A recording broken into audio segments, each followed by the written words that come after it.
Welcome to Badger Talks Quick Picks, which brings exciting happenings, resources, and talent from your UW flagship campus to the people of Wisconsin and beyond, demonstrating the power of the Wisconsin idea, one connection at a time. Hello, welcome to Badger Talks. My name is David Rakel. I'm the professor and chair of the Department of Family Medicine and Community Health here at the University of Wisconsin. We're going to talk about gratitude and how we see others actually creates our physical reality. So how you see it makes it matter. William James said, genius means little more than the faculty of perceiving in an unhabitual way.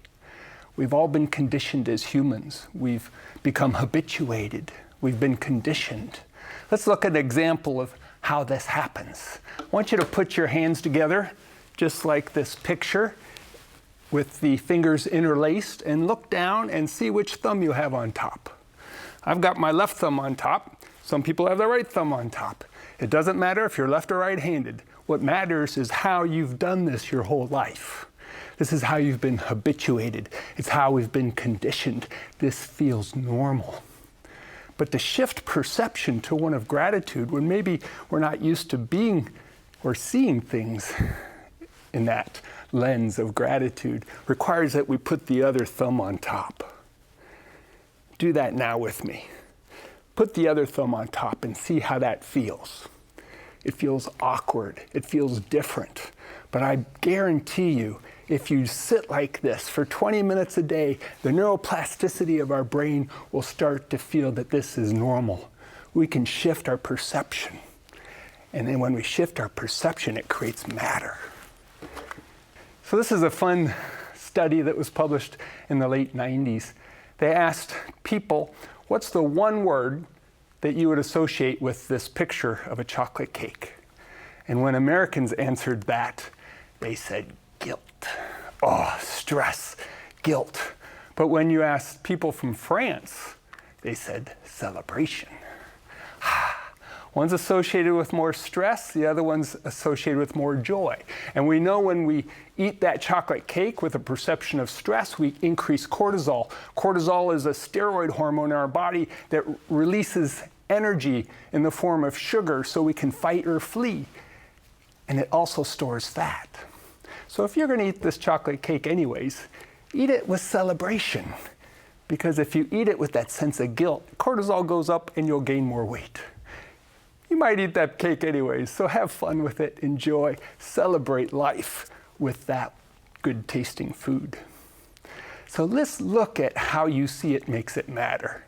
And this fascinates me every time I look at the science of this, is a non-physical wave and particle comes into our eyes. It's then evaluated by our preconditioned mind, by how we were raised, by how we were taught. And then if we perceive it as stressful, that non-physical perception makes something physical, a neuropeptide, a protein that is released from the brain and then goes down and stimulates cortisol. Cortisol releases sugar, and that increases insulin. And sometimes if we do this too much, that insulin becomes too high and we become insulin resistant. Too high levels of insulin create inflammation and cause us to gain weight, which leads to prediabetes. And diabetes increases the risk of heart disease and cancer. And then when we get those diseases, it causes an increased perception of stress. What else does it do? It creates a neuropeptide Y. That non-physical goes through the lenses, becomes physical. Neuropeptide Y causes us to crave carbohydrates. Why carbohydrates? Because they're metabolized into sugar so we can fight and flee the quickest. That stress triggers carb cravings, stress eating that then exacerbates the stress. This is a nasty cycle that can actually influence healthy outcomes or diseased outcomes. Let's look at the beginner's mind. Let's say you're going to school on the first day of first grade. And you see on the corner down there, on your way to school, a purple-haired boy with polka dot eyes. The beginner's mind says, I'm curious, a purple-haired boy with polka dot eyes.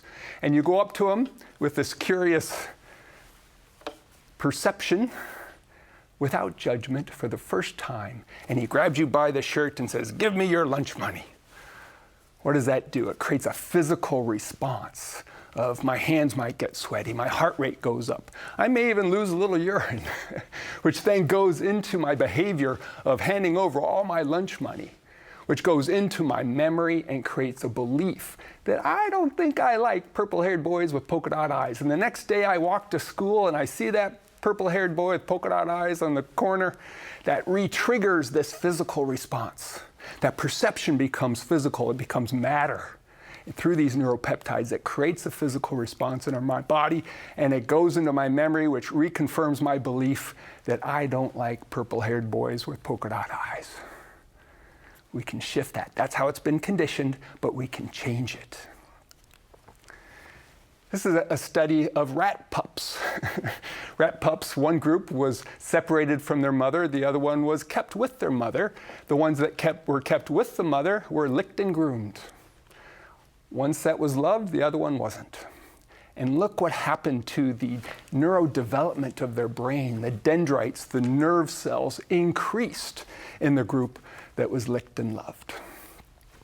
Think about this when you go home to your family at night. You don't need to lick them, but love them. Give them a hug. Show that you care. And then that changes everybody's perception. So I love quantum mechanics. I think I've read 3 books on quantum mechanics and I still don't understand it. I would defer to my physics colleagues who know a lot more about this than I. But I will say, what I do know is how you see it makes it matter. That we have, everything in nature is both a wave and a particle. And we can choose to put on a lens that we see things in a positive light or a negative light. I might see in healthcare what's wrong with you only, or I might switch to see what's right with you. I got so frustrated not being able to understand quantum mechanics. One day I just woke up and I said, I'm just going to be happy. And guess what? That's quantum mechanics. You've collapsed that potential into a belief system that shapes how you see the world. We have these billions of waveforms, billions of possibilities, but it's through your perception that collapses that into a physical protein, a neuropeptide. And how you treat others influences their matter, how their body is created. And if you're raising kids, probably the last thing you want to do is say you won't amount to anything or give them a lack of potential of their human body to be well. What we want is to create hope. I believe in you.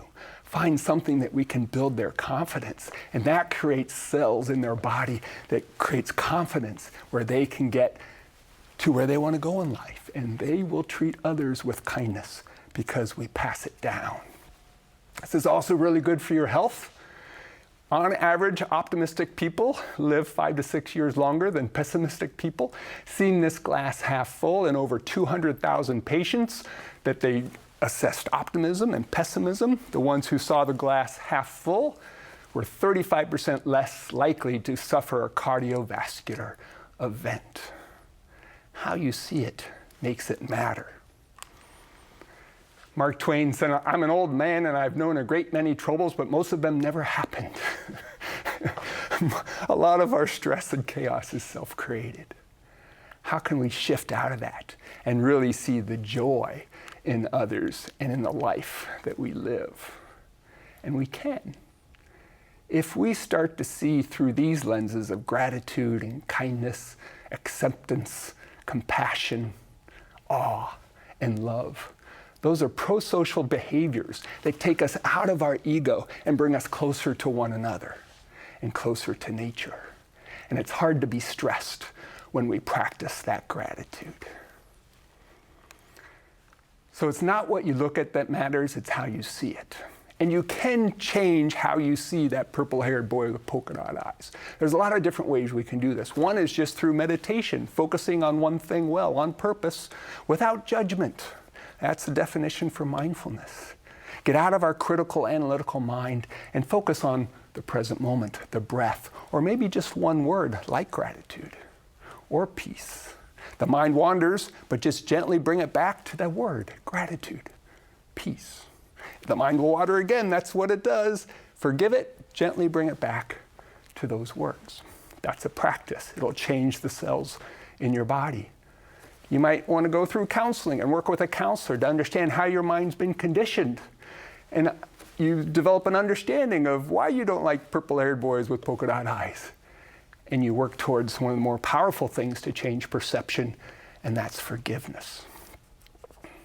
Forgiveness, Jack Kornfield said, forgiveness means giving up all hope of a better past. Until we really start to understand quantum mechanics, we're probably not going to be able to go back in time. So you don't forgive for the person who harmed you. That's often something that they have to figure out. We forgive for ourselves. We forgive for ourselves because we don't want to carry around that suffering, that negative perception. So we can shift from anger to gratitude, to love, to compassion. How you see it makes it matter.